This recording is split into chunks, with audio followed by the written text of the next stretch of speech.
Hi hello ನಮಸ್ಕಾರ, ರಾಜೇಶ್ ಕೃಷ್ಣನ್ ಮಾತಾಡ್ತಾ ಇದ್ದೀನಿ. ಒಂದು ಸಿಹಿ ಸುದ್ದಿ ಏನು ಅಂತ ಹೇಳಿದ್ರೆ, ನಮ್ಮ ಈ ಸೀಸನ್ 21 ಸರಿಗಮಪದ ಪುಟ್ಟು ಬೆಡಗಿ ಹುಡುಗಿ ಸುಂದರಿ ಆರ್ಯ ಸಿಂಚನ ಲಿಂಗಾಷ್ಟಕಮನ್ನು ಹಾಡಿದ್ದಾಳೆ. ಆ್ಯಂಡ್ ಇಷ್ಟು ಒಂದು ಸಣ್ಣ ವಯಸ್ಸಲ್ಲಿ ಇಷ್ಟೊಂದು ದೊಡ್ಡ ಪ್ರಯತ್ನ ಮಾಡಿರೋದು ನಮ್ಮೆಲ್ರಿಗೂ ಹೆಮ್ಮೆಯ ವಿಷಯ.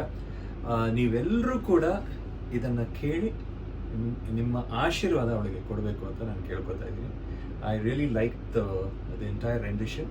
ನೀವು ಕೇಳಿ and give our your good wishes. Thank you so much. Shiva